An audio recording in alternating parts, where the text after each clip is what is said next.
Seu nome como Nidhingale e Verônica um juramento de lealdade a Roland prometendo se tornar tanto o escudo que afasta todos os demônios quanto a lâmina para perfurar a escuridão até seu último suspiro, desde que Roland prometa tratar as bruxas com bondade e cuidado. Roland compreendeu a gravidade do fracasso da Associação das Bruxas em apoiar Nidhingale, o que fez Nidhingale olhar para Roland como um farol de esperança para liderar as bruxas.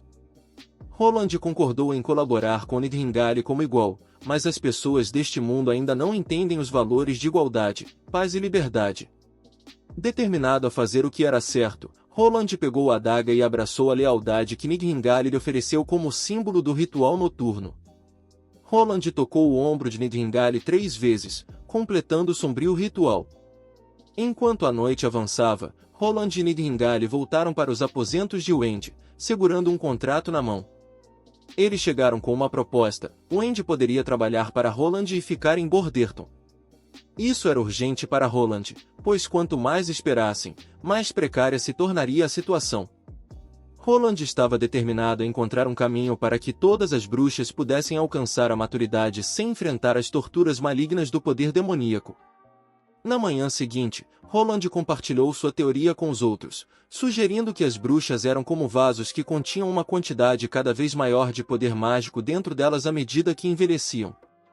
Esta energia se acumularia até atingir um limite que ultrapassasse a capacidade do corpo, causando danos e aflições durante o temido mês dos demônios, quando esse poder iria aumentar para uma potência sem precedentes. No entanto, Ana era uma exceção a essa regra, pois treinou suas habilidades implacavelmente e gastou todo o seu poder durante a batalha antes de alcançar a maioridade, o que a fez cair em um profundo coma, do qual emergiu ileso. Roland prometeu criar um refúgio seguro para as bruxas liberarem livremente seus poderes sob sua liderança, e ninguém ousaria prendê-las ou prejudicá-las. Tanto Wendy quanto Lightning já haviam assinado o contrato, aguardando ansiosamente a próxima ordem de Roland. Para a surpresa deles, Roland simplesmente sorriu e os instruiu a continuar praticando suas habilidades até que pudessem alcançar o mesmo nível de Ana e Nidhingale. Roland pediu que Wendy e Lightning demonstrassem seus poderes. Lightning subiu ao ar com graça enquanto Wendy manipulava habilmente o vento. Nanola virou-se para Ana com uma expressão pensativa, comentando sobre as profundas mudanças que notou no comportamento de Nidhingale desde a última vez que ela encontrou Roland. Nanoma falou sobre a pedra de Nidhingale e a expressão suave em seus olhos quando viu Roland. Ana parecia não perceber o que Nanola estava tentando transmitir a ela, lutando para compreender o significado. A atmosfera pacífica foi abruptamente quebrada pelo som de um alarme tocando ao longe, sinalizando a chegada iminente de bestas demoníacas. Roland agiu rapidamente, apressando um muro para encontrar Axe. Embora nenhuma besta fosse visível, Axe apontou para uma criatura híbrida à distância, um leão de 4 olhos com asas formidáveis e presas afiadas que se projetavam de suas mandíbulas. Era o mesmo híbrido que quase matou Axe alguns anos atrás. À medida que a besta avançava lentamente em direção ao muro, Axe ordenou que seus homens priorizassem a segurança de Roland, mas para surpresa de todos, a criatura híbrida parou abruptamente a poucos metros do muro. Suas intenções eram incertas. Num piscar de olhos, a besta híbrida entrou em ação, saindo do chão e voando pelo ar com uma velocidade incrível. Roland gritou ordens para seus homens atirarem na besta, mas ela era rápida demais e soltou um rugido ensurdecedor que desequilibrou a todos. A criatura então avançou em direção ao muro, escolhendo o ponto mais fraco de suas defesas. Os piores medos de Roland se realizaram quando Axe avisou que a besta havia rompido o muro e estava se dirigindo para a área residencial. Sem hesitar, Roland ordenou que seu esquadrão o seguisse, deixando uma força de reserva para guardar o muro. Roland rapidamente percebeu que havia subestimado a inteligência dessas bestas. Este híbrido em particular provavelmente passou anos observando e aprendendo como identificar fraquezas na infraestrutura defensiva, tendo atacado anteriormente o reduto de Xingu. Um grito penetrante reverberou em um canto, fazendo com que os homens se apressassem em direção à fonte. Era um dos residentes que havia caído vítima da besta voraz. Roland, enfurecido ao ver manchas de sangue na neve intocada, emergiu repentinamente das sombras.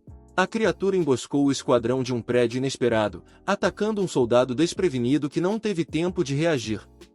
Em meio ao pandemônio, os soldados não conseguiram disparar seus mosquetes. Axe rapidamente ordenou que alguns homens subissem a terrenos mais altos e atirassem à vontade. Um soldado mirou e disparou, a bala passando perto da criatura feroz. O tiro chamou a atenção da besta, dando a Axe uma oportunidade de se aproximar. Ele mirou sua arma na cabeça da criatura e disparou, a bala perfurando seu cérebro. O monstro sucumbiu ao ataque enquanto balas extras selavam seu destino. Na região fria do norte de Graicastre, dentro da linha de defesa de Hermes, uma onda colossal de bestas demoníacas convergiu sobre o muro, tentando romper sua altura imponente. Entre as hordas de monstros, um híbrido semelhante a uma minhoca escalou o muro com agilidade surpreendente. Em poucos momentos, havia penetrado a fortificação, sua boca cavernosa liberando uma horda de centenas, se não milhares, de bestas demoníacas sobre os soldados desamparados que defendiam o muro. O exército do julgamento correu para se retirar, apenas para se encontrar à mercê do inimigo. Com a cidade externa perdida e apenas um punhado de soldados restantes, suas perspectivas eram sombrias.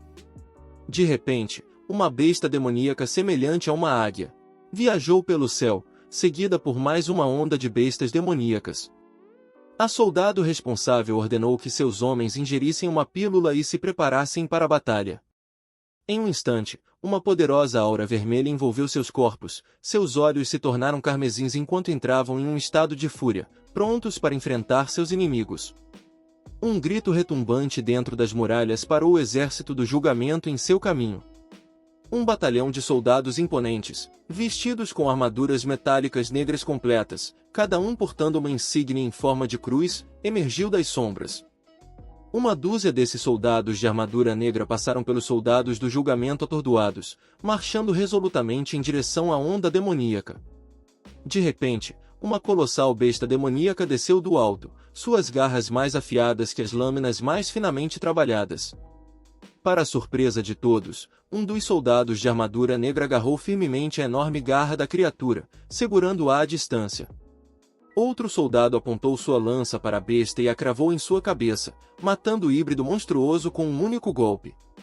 Os soldados sem emoção sacaram suas armas e avançaram em direção às bestas restantes.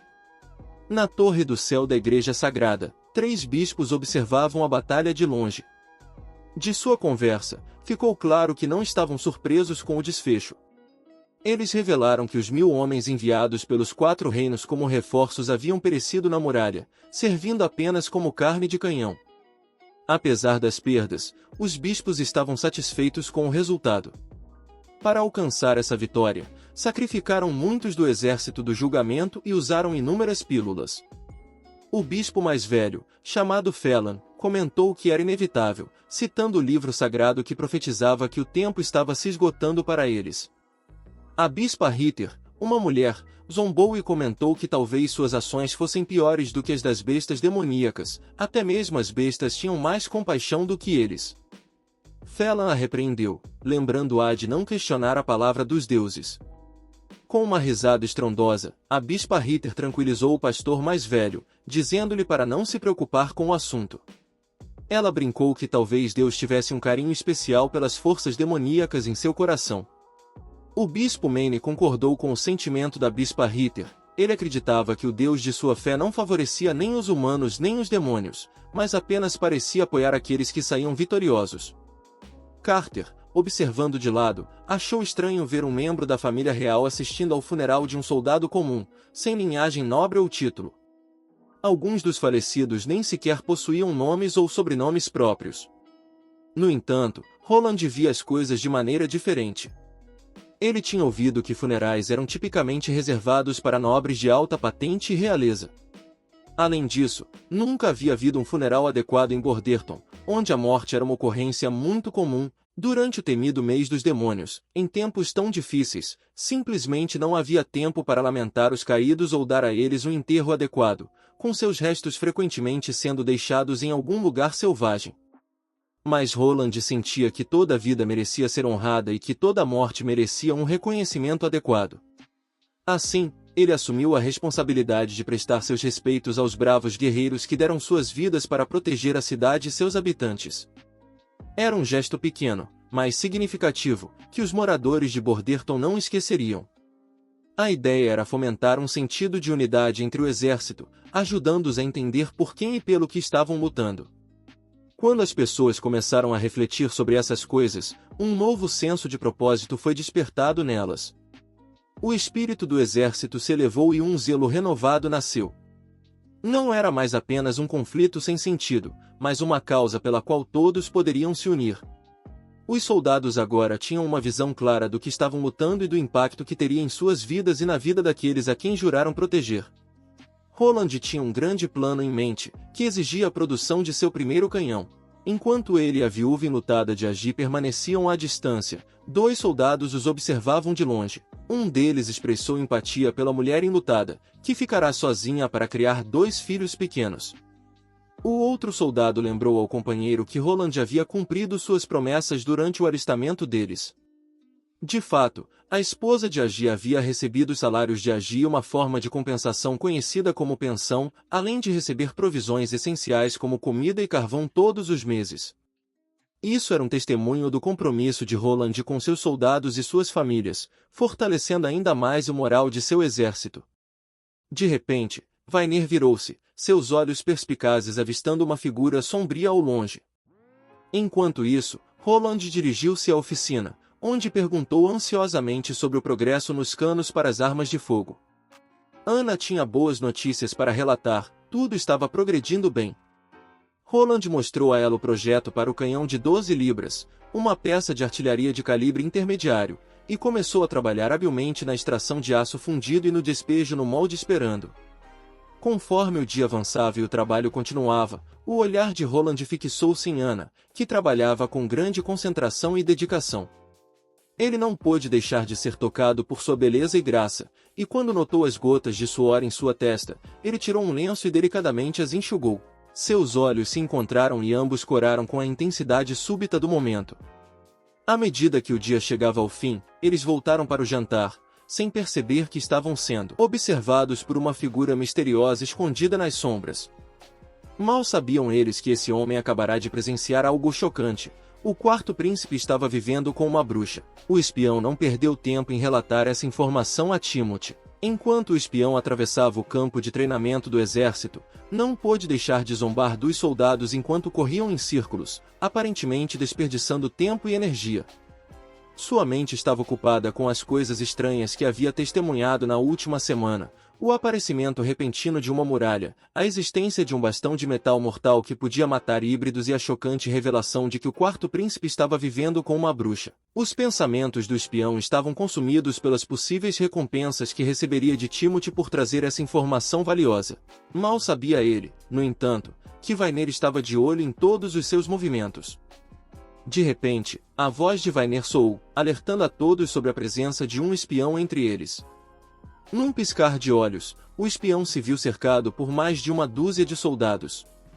Enquanto Baref estava sentado em seu escritório, foi apresentado ao último pedido de Roland: comprar uma escuna sem a necessidade de um capitão ou qualquer tripulação. Baref coçou a cabeça, perplexo sobre como ele deveria transportar o barco sem marinheiros. Embora apreciasse seu recém-descoberto poder e autoridade sobre toda a legislação e leis, as ideias fantasiosas de Roland muitas vezes se mostravam bastante desafiadoras de implementar. O coração de Baref afundou ao processar a notícia de mais um espião entre eles. Esse Cal, ou Marmot, como era apelidado, vivia entre eles há meses, fingindo ser parente de um residente de Borderton. Ele havia matado o espião enviado pelo segundo príncipe, Timothy. Baref disse ao seu aluno para organizar os documentos e sentenciou o espião à forca. Sentado em sua cadeira, Baref não pôde deixar de lembrar a conversa que teve com Roland, onde expressou sua preocupação com os espiões enviados por outros príncipes e princesas.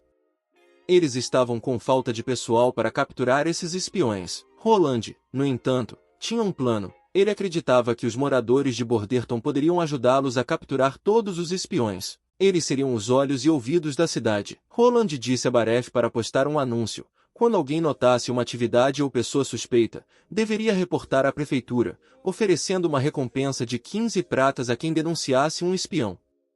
Baref estava cético, mas claramente funcionou. Um mês se passou na grande capital de Grycastle e nenhum dos irmãos de Timothy havia retornado. Frustrado, ele se voltou para um de seus ministros, que informou que Roland havia enviado uma carta dizendo que retornaria assim que o mês dos demônios terminasse, mas a carta não se referia a Timothy como Sua Majestade ou o Rei.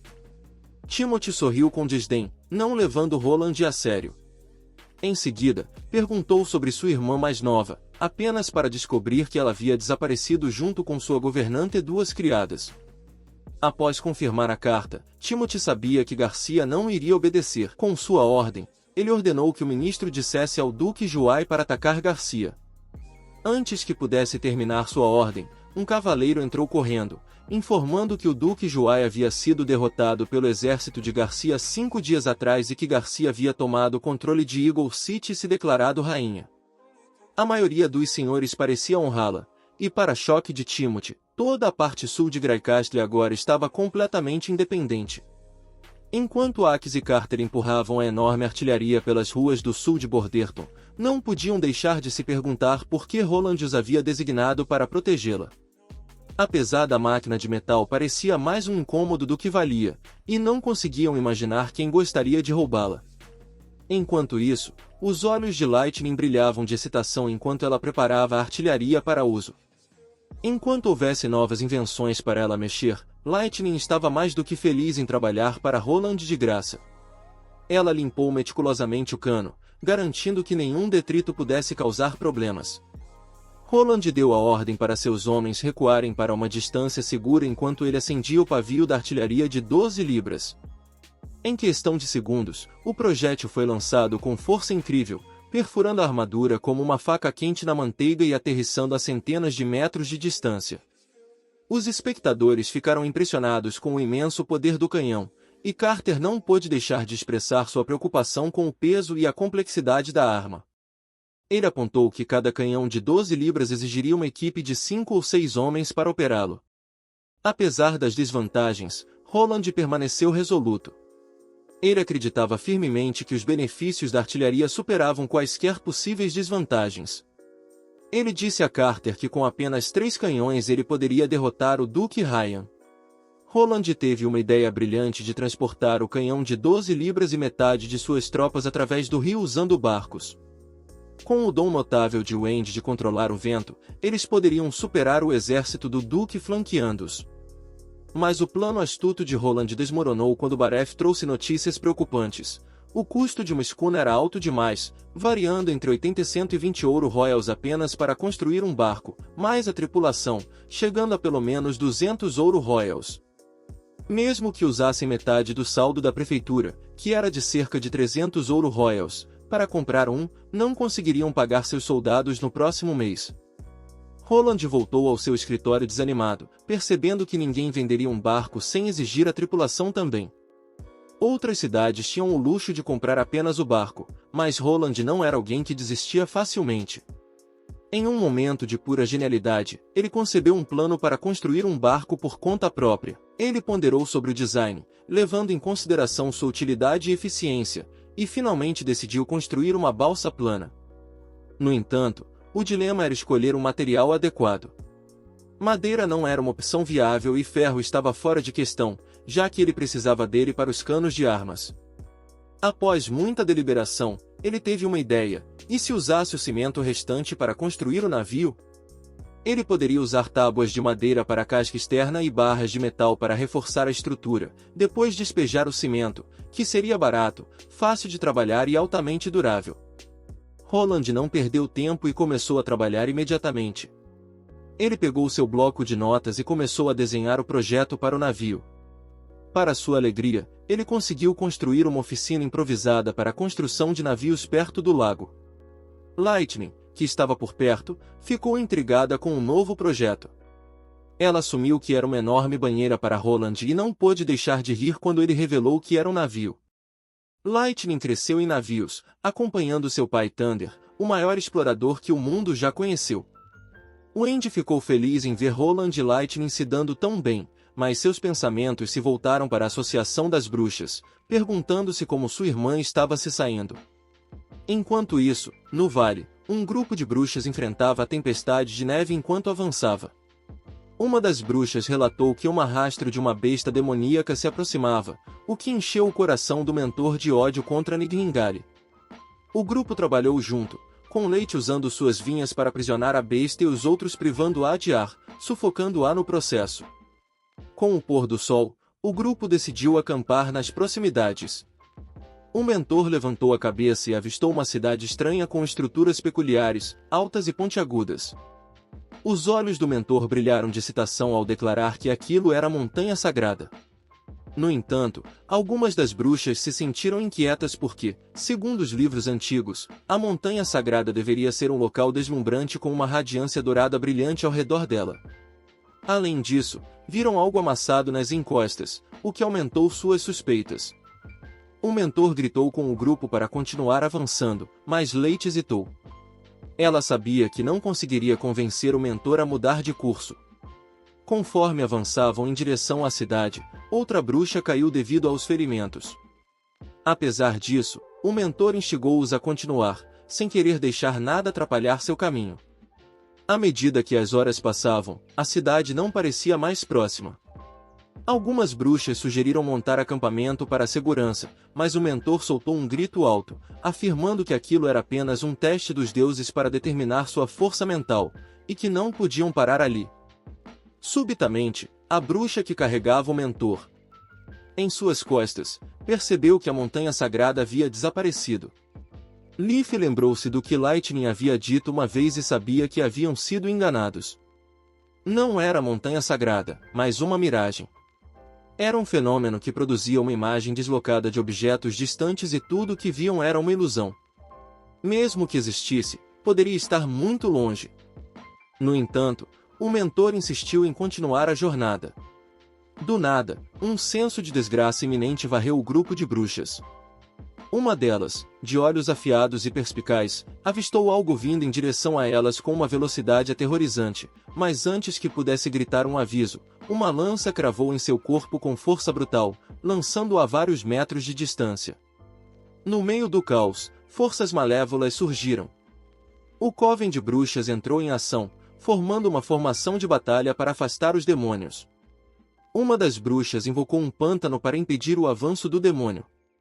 Destemidos, os dois demônios cavalgaram em suas montarias de lobos, usando-os como trampolins para saltar em direção às suas presas com garras afiadas levantadas.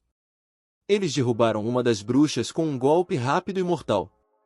As bruxas revidaram bravamente, lançando seus próprios ataques mágicos em retaliação. Uma bruxa usou uma poderosa bola de fogo para queimar um dos demônios, salvando sua amiga que estava presa. Leaf prendeu um dos demônios com suas vinhas, e o outro demônio lançou uma lança em sua direção. A lança passou raspando pelo demônio preso, que então liberou uma onda de eletricidade de suas garras, mirando um grupo de bruxas desprevenidas. Antes que pudessem reagir, todas as três foram atingidas, suas vidas extintas em um instante. Quando a poeira baixou, a mentora solitária olhou aterrorizada para as figuras demoníacas que avançavam em sua direção. Essas eram as mesmas criaturas que assombravam seus piores pesadelos, com garras afiadas reluzindo na luz tênue. A mentora convocou todas as suas cobras, que morderam o demônio. O ataque das cobras foi em vão, mas uma das cobras conseguiu rasgar o tubo conectado ao demônio. O demônio diante dela foi envolto em uma nuvem de névoa carmesim, matando a mentora instantaneamente. O demônio se contorceu em agonia e logo caiu no chão, sem vida. Leaf, que estava observando de longe, notou esse estranho fenômeno. Com o conhecimento de que o tubo poderia ser a chave para derrotar essas criaturas monstruosas, ela pegou uma besta e mirou diretamente no demônio restante. Com toda a sua força, Leaf disparou a besta no demônio final, mirando cuidadosamente no tubo que parecia ser sua fonte de fraqueza.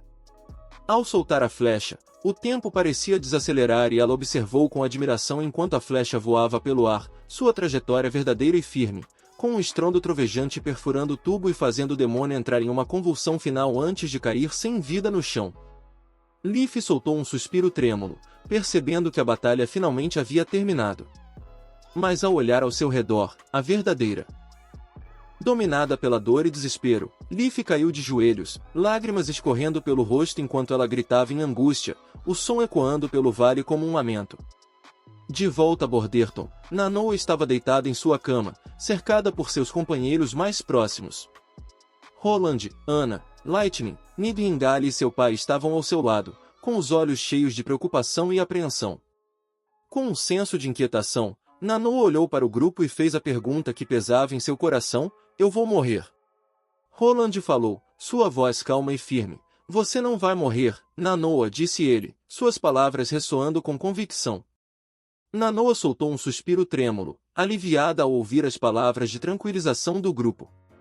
Desde que Nanoa vinha usando sua habilidade diariamente, ela deveria ser capaz de passar pelo processo pacificamente, esperava ele. Wendy tocou gentilmente na testa de Nanoa, assegurando-lhe que tudo ficaria bem. O Sr. Pine, ansioso com a condição de sua filha, segurou a mão de Nanoa, prometendo ficar ao seu lado, não importando o que acontecesse. Enquanto isso, Roland e Lightning tentavam levantar o ânimo de Nanoa.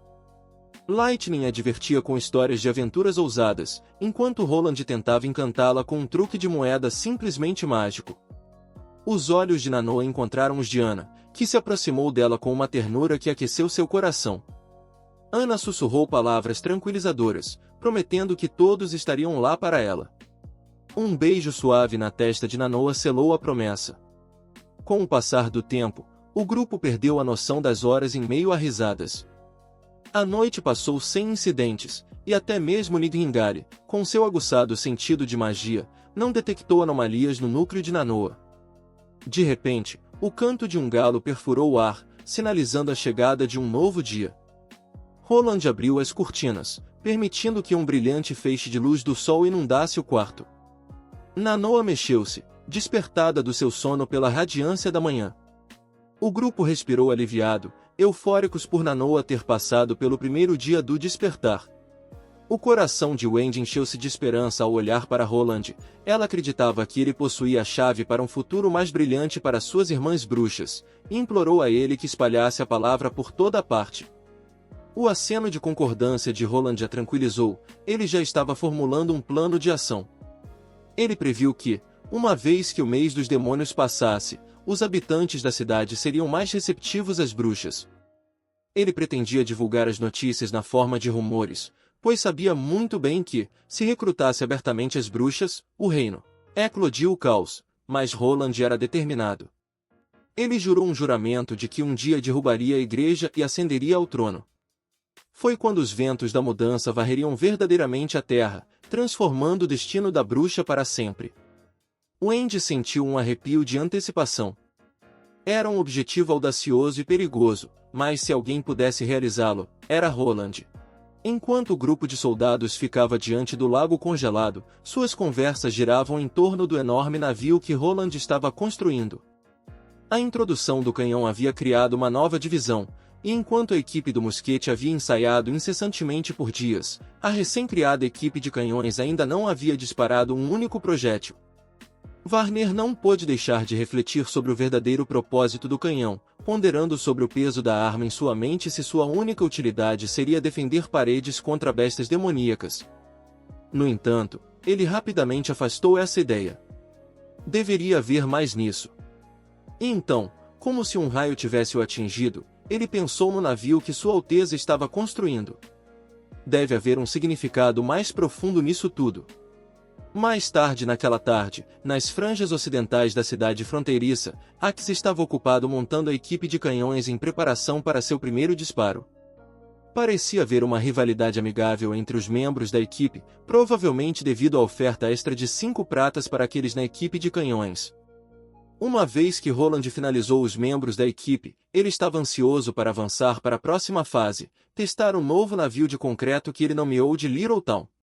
Tudo o que restava era completar a construção do navio, aplicar um tratamento anticorrosivo e construir uma plataforma para Wendy controlar os ventos. Wendy tinha praticado incansavelmente suas habilidades de manipulação de vento no jardim por dias agora, e Roland havia nomeado seu cavaleiro mais confiável, Carter, como capitão do Little Town. Com um estrondo retumbante, a equipe de canhões disparou com sucesso seu primeiro projétil, e Roland sabia que uma emocionante jornada estava à frente. Com o navio finalmente concluído e a tripulação reunida, Roland havia selecionado cuidadosamente seus homens mais confiáveis para assumir posições na embarcação. Carter, o cavaleiro experiente, foi nomeado capitão, Mr. Pine como mensageiro e Lightning como navegadora. Lightning estava extasiada com a perspectiva de testar o novo navio de concreto, tão diferente de tudo que ela já havia visto. Ela estava fascinada com as velas feitas de todos os tipos de peles de animais. Enquanto a tripulação trabalhava para preparar a embarcação, Lightning assumiu sua posição e gritou: "Levante a vela e zarpe!" No entanto, sua inexperiência ficou imediatamente evidente. Carter não fazia ideia do que estava acontecendo, e Brian, que havia sido nomeado timoneiro, não sabia como realizar uma guinada brusca à direita, confuso em questionar quantas vezes deveria virar para a direita. Lightning teve que intervir e corrigir Brian, dizendo-lhe para virar o leme completamente para a esquerda. Vendo a confusão de Brian, Lightning suspirou e assumiu o leme. Quando o navio finalmente navegava de maneira estável, Lightning gritou para Wendy, sinalizando-a para liberar sua habilidade. Um sorriso se espalhou pelo rosto de Wendy enquanto ela se posicionava para a tarefa. Memórias de sua conversa com Roland inundaram sua mente, na qual ele a incentivou a continuar aprimorando sua habilidade até que ela pudesse controlá-la completamente, como Nidhingale e Yana. No entanto, Wendy havia lutado para controlar seus poderes antes de chegar à cidade fronteiriça. No passado, ela só conseguia usá-los para secar carne ou lençóis, mas agora, com um olhar determinado, ela respirou fundo e girou o pulso, conjurando uma rajada poderosa de vento que impulsionou o navio para a frente. A tripulação ficou boquiaberta com seu feito impressionante, maravilhando-se com o incrível talento de Roland para transformar pedras em um navio navegável. Com o passar do tempo, a orientação experiente de Lightning ajudou Brian a dominar a arte de conduzir o navio, para a admiração da tripulação. Wendy estava se esforçando ao máximo, canalizando seus poderes mágicos ao máximo, mas isso estava cobrando um preço em seu corpo. Ela nunca tinha usado suas habilidades por um período tão prolongado e, agora, à medida que o navio se aproximava da costa, ela estava lutando para continuar. Apesar de seus melhores esforços, Wendy desabou, seu rosto ficando em um tom pálido de roxo, um claro sinal de congelamento. Lightning agiu rapidamente, descendo para pegar a debilitada Wendy da alta torre. Seu cabelo e roupas estavam congelados e a tripulação se reuniu ansiosamente ao seu redor, verificando sua condição. Carter não perdeu tempo em dar ordens, direcionando o navio para a segurança da costa. No entanto, a embarcação colidiu com a margem do rio, fazendo com que todos se projetassem para frente. Felizmente, o navio emergiu incólume. Carter instou Lightning a transportar Wendy rapidamente para a segurança do castelo, enquanto o resto da tripulação ficava para recolher as velas. O primeiro teste do Little Town não poderia ser considerado um fracasso completo, mas estava longe de ser um sucesso retumbante. Carter concluiu que precisariam trabalhar em como manter Wendy aquecida e melhorar suas medidas anti-colisão. Enquanto os flocos de neve caíam do céu nublado, uma carruagem seguia seu caminho até uma pequena cidade ao norte. Dentro da carruagem, um pastor de aparência severa estava açoitando uma menina. Os soluços da criança pareciam irritá-lo, e ele a ameaçou com consequências terríveis se ela não se calasse. O cocheiro olhou para trás em silêncio, agradecendo aos céus pela intervenção do pastor. Sem ele, os pobres órfãos não teriam sobrevivido ao inverno rigoroso. Momentos depois, o pastor latiu ordens ao cocheiro, instruindo-o a continuar dirigindo. De repente, o cocheiro perguntou ao pastor se os órfãos eram do reino do coração de lobo. O pastor confirmou que a maioria deles era e que apenas alguns seriam acolhidos pela igreja devido à escassez de alimentos.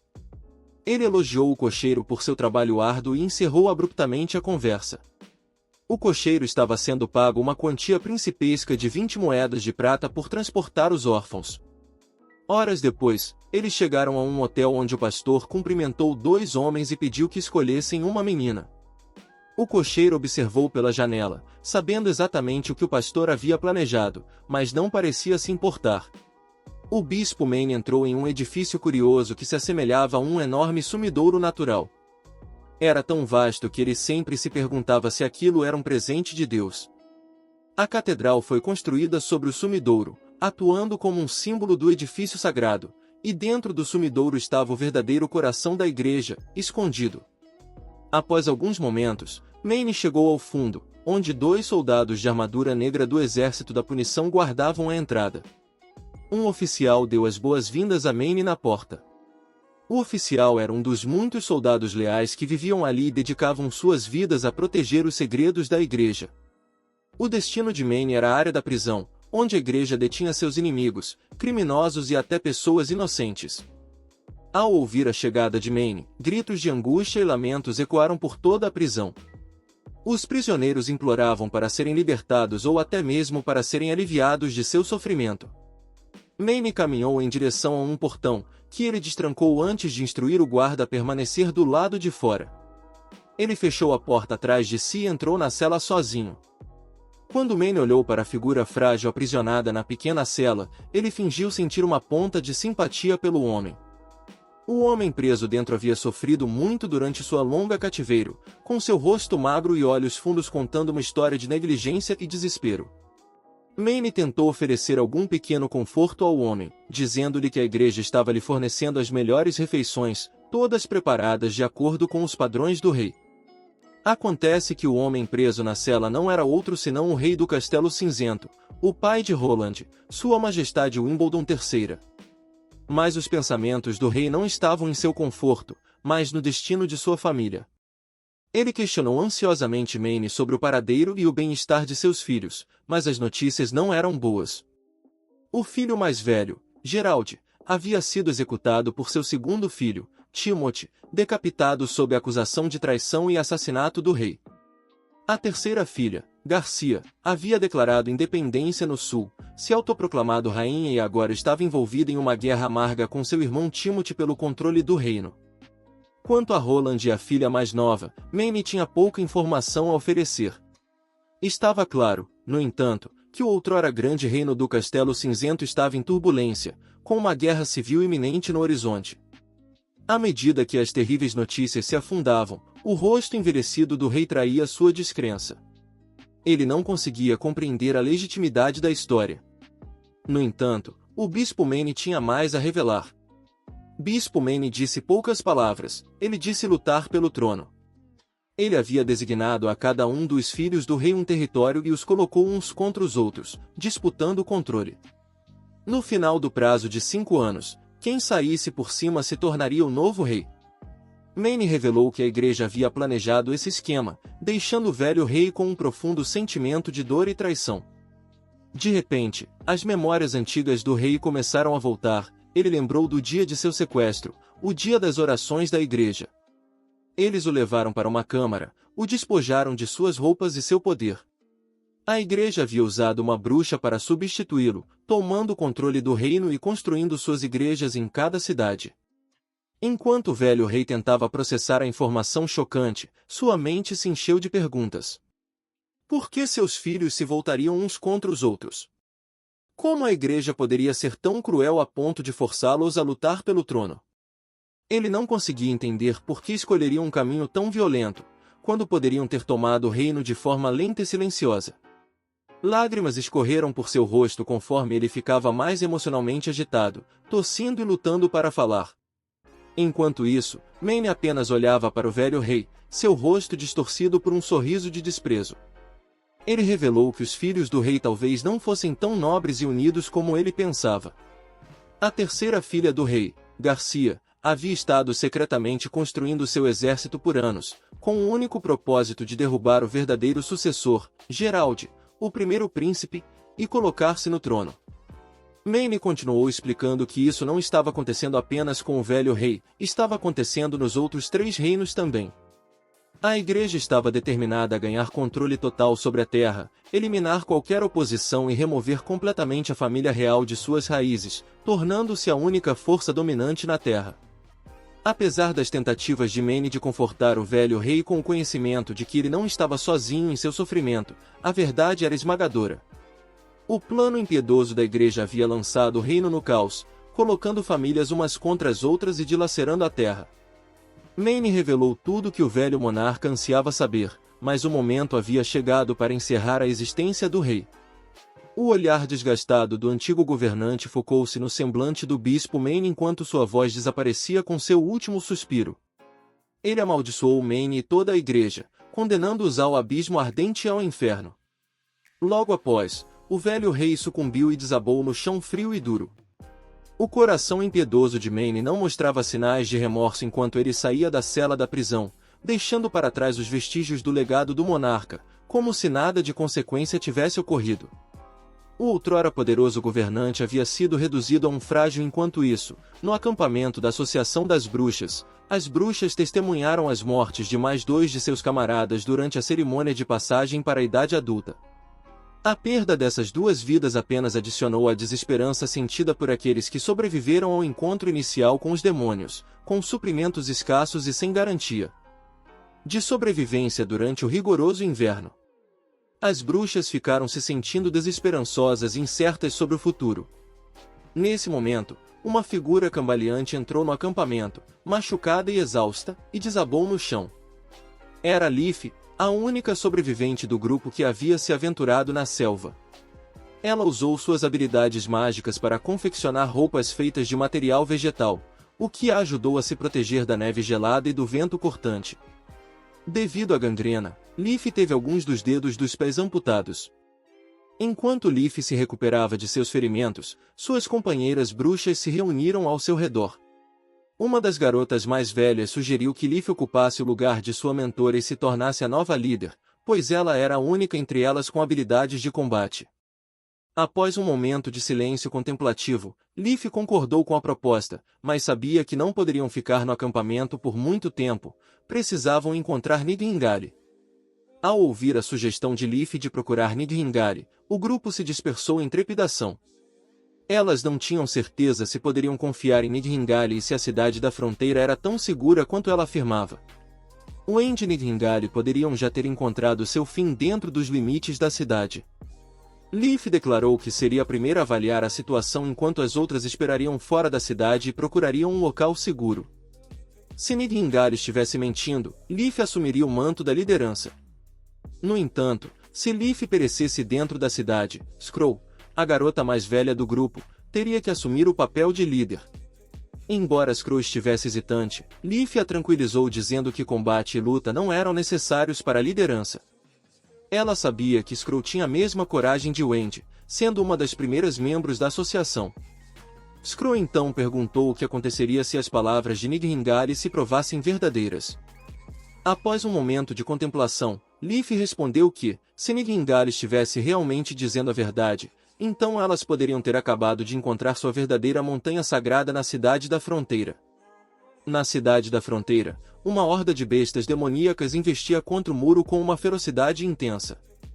Os soldados bem treinados não se deixaram abalar pelo ataque, tendo enfrentado tais criaturas muitas vezes antes. As outrora consideradas invencíveis bestas demoníacas foram reduzidas a meros animais selvagens diante da defesa disciplinada dos soldados. Vainer segurou sua lança firme, pronto para perfurar o corpo de um lobo infectado que avançava em sua direção. Com precisão prática, ele empalou a besta e a derrubou das muralhas. Isso havia se tornado uma segunda natureza para os soldados, seus movimentos e instintos afinados à perfeição através de inúmeras batalhas. As bestas demoníacas atacavam implacavelmente as muralhas há várias horas, mas os soldados permaneciam firmes. Vainer observou os homens guardando as muralhas com orgulho, percebendo que, em apenas alguns meses, Sua Alteza havia transformado aqueles homens em guerreiros formidáveis, capazes de defender contra os mais temíveis inimigos. Uma vez, apenas os cavaleiros do reduto de Xangu eram capazes de repelir um ataque tão implacável, mas agora esses soldados estavam provando ser igualmente capazes, se não muito melhores. À distância, uma criatura híbrida ameaçadora apareceu, mas os homens permaneceram imperturbáveis. Tudo estava procedendo conforme o plano enquanto eles esperavam que a besta caísse na armadilha. Lightning tomou sua posição, pronta para agir. De repente, um soldado gritou que o híbrido estava ao alcance. Roland deu ordens, comandando todos a se prepararem para a batalha. Lightning começou a lançar pedras na criatura, habilmente atraindo-a em sua direção. A besta ficou enfurecida e começou a perseguir Lightning, enquanto Midgingale guiava Anna nas dimensões sombrias. Anna materializou-se de um portal, invocando seus poderes para envolver a besta em chamas. Em questão de segundos, o híbrido foi reduzido a nada além de um monte de cinzas. Sem aviso, as outras bestas demoníacas de repente recuaram, perplexas com a reviravolta incomum dos eventos. Um soldado apontou para o céu, onde as nuvens estavam se dissipando, dando lugar aos raios de sol quente. Isso sinalizou o fim do mês dos demônios e os soldados suspiraram coletivamente de alívio. Logo após a vitória decisiva, Roland subiu a um pódio, contemplando seus soldados orgulhosos. Ele anunciou que o mês dos demônios havia oficialmente terminado e a multidão explodiu em excitação e aplausos, todos gritando "Vida longa a Sua Alteza", glorificando Roland por sua liderança inabalável. Roland então tomou um momento para elogiar a bravura e o heroísmo de seus soldados, parabenizando-os por seus esforços valentes em proteger a cidade contra as bestas demoníacas. Apesar das tentativas do reduto de Xangu de forçar a cidade da fronteira à submissão através da fome, a vitória da cidade provou que eles podiam se sustentar sozinhos. Com grande orgulho, Roland anunciou que, a partir daquele dia, o primeiro dia após o mês dos demônios seria oficialmente conhecido como o Dia da Vitória. Um grande banquete e festa seriam realizados na cidade para celebrar seu triunfo arduamente conquistado. Axe acendeu o fogo cerimonial, iniciando a celebração. As pessoas inundaram as ruas, dançando e cantando de alegria, de mãos dadas e celebrando a glória de sua vitória. O ar estava cheio do som de risadas e do aroma de comida deliciosa. Enquanto as pessoas da cidade da fronteira se deleitavam com as consequências de sua batalha duramente vencida, Roland sentiu um senso de orgulho e satisfação ao contemplar a animada celebração na cidade.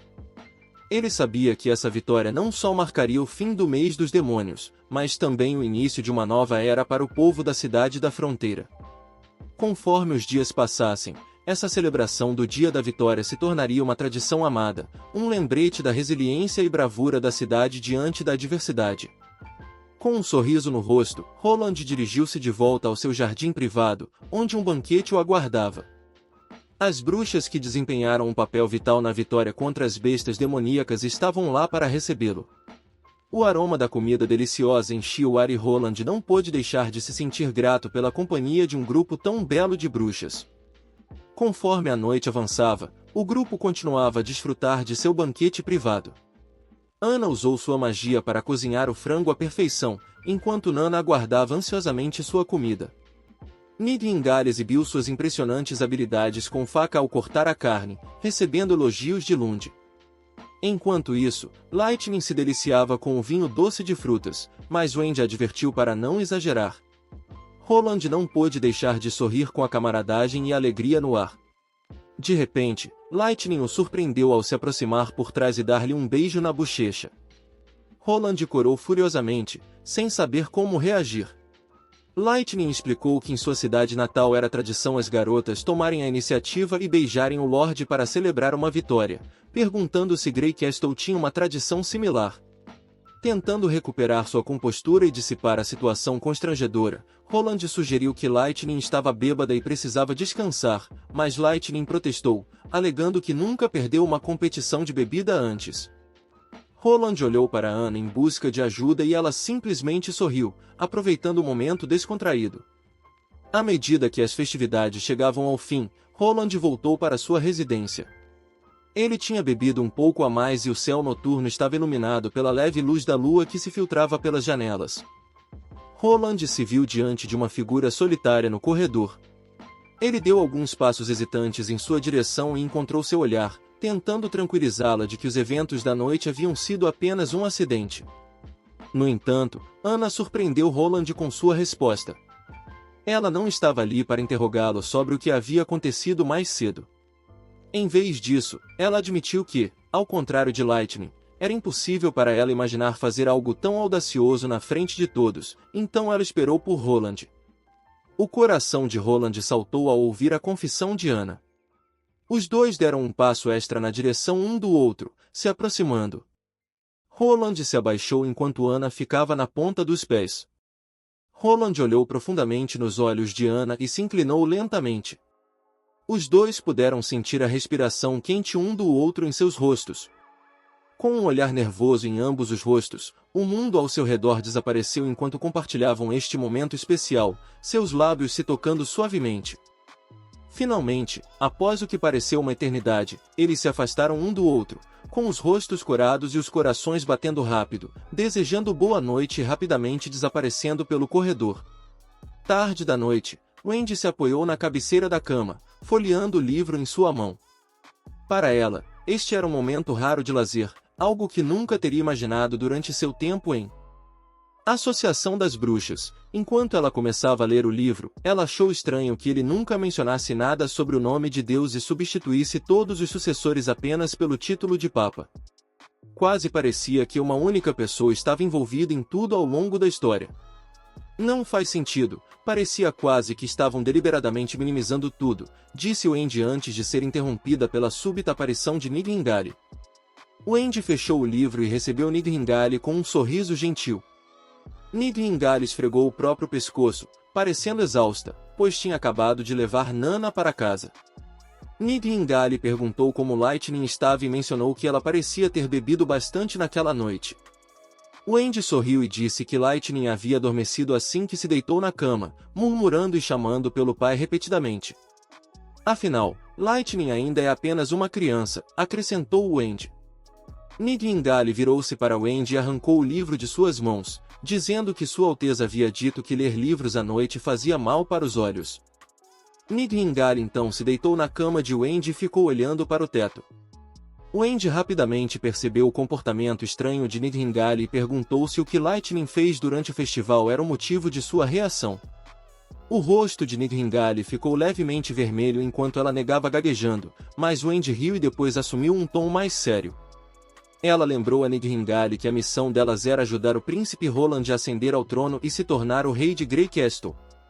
Wendy estava confiante de que Roland governaria o reino com justiça e proporcionaria um refúgio seguro para todas as suas irmãs. No entanto, Wendy também sabia que, como rei, Roland eventualmente teria que se casar com uma filha de uma família de duques prestigiados ou alguém de status semelhante. O olhar de Wendy caiu sobre Nidhingale enquanto ela dizia isso, lembrando-a de que eram bruxas e incapazes de ter filhos. A expressão de Wendy se tornou de desespero enquanto explicava que as bruxas nasciam com um poder inimaginável, mas ao custo de sua capacidade de dar à luz.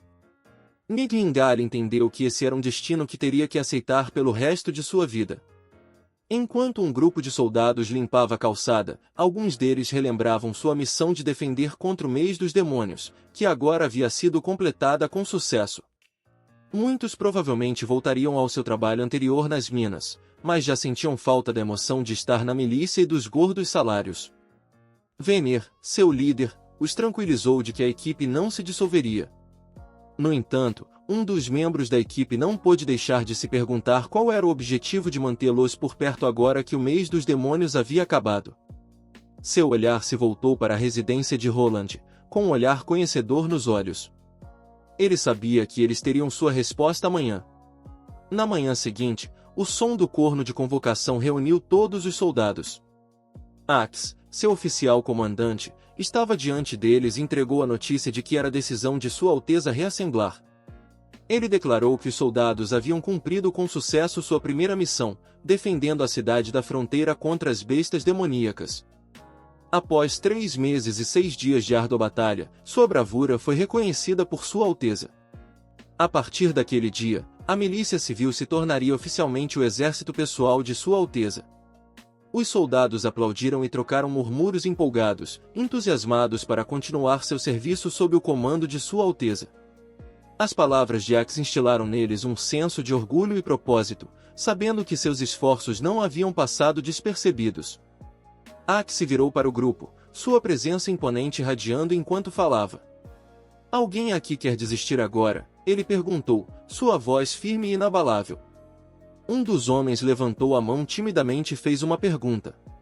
O que exatamente é um exército pessoal regular? Ele perguntou.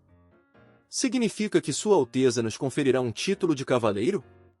Axe fez uma pausa por um momento, considerando cuidadosamente sua resposta antes de entregá-la com autoridade. Um exército pessoal regular é um verdadeiro exército, ele explicou. Sua missão é envolver-se em atividades militares reais com o único propósito de proteger Sua Alteza e seu território. Em termos simples, vocês se tornarão soldados profissionais, treinando dia e noite, estação após estação, para alcançar a vitória final.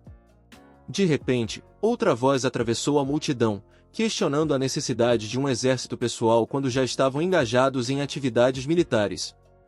Qual é a diferença? Ele perguntou. Axe não hesitou em sua resposta. A diferença, ele respondeu, é que haverá mais treinamentos frequentes, um sistema mais rigoroso e benefícios mais recompensadores. Assim que Axe mencionou a perspectiva de mais recompensas, uma onda palpável de empolgação varreu a multidão. As pessoas começaram a clamar por mais informações, ansiosas para descobrir exatamente o que ganhariam. Axe juntou as mãos e olhou intensamente para a multidão, seu tom sério e resoluto. Um exército profissional introduzirá um sistema formal de patentes militares, ele explicou. Aqueles que se destacarem em combate terão a oportunidade de subir nas patentes, até mesmo se tornando oficiais como eu. E com essa patente vem um gordo salário e terras próprias. O grupo de homens estava fervilhando de excitação e antecipação, mas as palavras de Axe serviram como um lembrete sóbrio da natureza séria de sua missão. Quero deixar claro, ele começou, seu tom firme e inabalável. O sistema que instituiremos deve ser seguido sem exceção. A partir de agora, as regras serão diferentes. Qualquer falha em completar missões, atos de deserção, motim ou traição, bem como outras violações, não serão toleradas. Os homens ouviram atentamente, sua empolgação temperada pela gravidade do aviso de Axe. A punição para tais violações será severa, ele continuou. Não será mais uma questão de perder um ovo no almoço.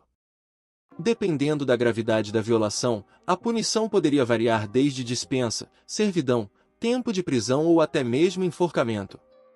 A sala ficou em silêncio enquanto as palavras de Axe penetravam, os homens compreendendo plenamente a seriedade de seu compromisso. Há apenas 3 meses, nenhum deles sequer consideraria ficar aqui, com terras, dinheiro e outras posses materiais parecendo insignificantes diante do perigo constante que enfrentavam. Mas agora eles haviam feito a escolha de ficar, e a perspectiva de lutar por Sua Alteza lhes deu um novo senso de propósito. Comparado à labuta interminável nas minas, passando os dias com pedras e rochas, lutar por uma causa maior parecia a coisa certa a fazer. Mas então, o sorriso de Axe quebrou a tensão e ele soltou uma risada estrondosa. Não se enganem, ele declarou triunfante, vocês agora fazem parte do exército regular de Sua Alteza. Os homens irromperam em aplausos e gritos de excitação, dando tapas nas costas uns dos outros e trocando felicitações. Axe não perdeu tempo e foi direto ao ponto, anunciando rapidamente o primeiro treinamento do dia, treinamento na selva. De volta ao escritório de Roland, Lightning perguntou sobre a sessão de treinamento para o exército regular, enquanto o espesso cobertor de neve do lado de fora da cidade da fronteira persistia. A neve havia sido esporádica por 3 meses e agora acumulava-se até o nível dos joelhos. Os soldados estavam praticamente rastejando na neve em vez de correr. A neve que entrava em suas botas derretia, encharcando seus pés. Apesar de estarem sob o sol, a maioria ainda tremia de frio, e o enorme esforço físico apenas amplificava o frio, fazendo muitos ficarem para trás. Roland sabia que não podia ser muito apressado e impaciente, ele precisava de tempo para treinar o exército regular. Enquanto Lightning e Nidhingale estavam entusiasmadas para ver o novo projeto na mesa de Roland, as regras e regulamentos específicos, bem como recompensas e punições, eram os problemas que lhe davam dor de cabeça. Ele havia completamente esquecido do xadrez militar que jogava na infância e simplesmente decidiu inventar os detalhes ele mesmo. Afinal, ele era o criador do novo estilo de exército e, se as configurações fossem irracionais, ninguém notaria. Como resultado, a primeira organização militar da cidade da fronteira foi rapidamente formada. O quadro geral era composto por divisão central, batalhão, companhia, esquadrão e soldado. Olhando para o projeto, era a nova baioneta que Roland queria implementar no exército. De repente, a porta foi batida e Nidhingale rapidamente se escondeu nas sombras, enquanto Lightning, desprovida, veio informar que um nobre do reduto de Chongqi gostaria de se encontrar com Roland. Acontece que o nobre era o Barão Cornelius, que fugiu durante o mês dos demônios e voltou, tendo sua casa demolida por atrapalhar a defesa da muralha da cidade, e o homem estava lá para exigir uma explicação. Esse cara gordo parecia um típico vilão nobre de qualquer anime. Quando Roland encontrou o homem gordo, ele o repreendeu por permitir que os pedreiros demolissem sua casa, reclamando que isso lhe custou 100 moedas de ouro. De repente, seu tom mudou e ele afirmou que, na verdade, custou-lhe 150 moedas de ouro para construir, gesticulando freneticamente com o dedo. O sorriso de Roland traiu sua diversão enquanto ele perguntava se o homem gordo estava se referindo à casa no extremo sul da cidade. O nobre corpulento assentiu vigorosamente e Roland fixou os olhos nele, expressando seu pesar por ter impedido a passagem de seus subordinados, mas que a prefeitura já havia reparado isso. O homem gordo gaguejou e perguntou quanto de compensação ele receberia, ao que Roland levantou 2 dedos e disse 20 moedas de ouro. Embora o homem gordo tentasse argumentar que era muito pouco, ele eventualmente cedeu, enxugando o suor da testa e perguntando onde poderia pegar o dinheiro. Roland fingiu parecer perplexo enquanto informava ao homem gordo que o verdadeiro dono da casa já havia sido compensado. Em um acesso de raiva, o homem gordo se levantou e bateu as mãos na mesa, gritando que ele era o verdadeiro dono. Roland levantou uma sobrancelha e calmamente apontou que não tinha visto o homem durante todo o inverno, portanto, ele não poderia reivindicar a propriedade da casa. O homem gordo não hesitou em retrucar que tinha voltado ao reduto de Xangu porque não queria enfrentar as bestas demoníacas neste lugar desordenado. Roland revirou os olhos, pensando que o homem corpulento era um completo idiota, mas manteve a voz calma enquanto perguntava: então você abandonou seu senhor e fugiu porque tinha medo das bestas demoníacas, é isso?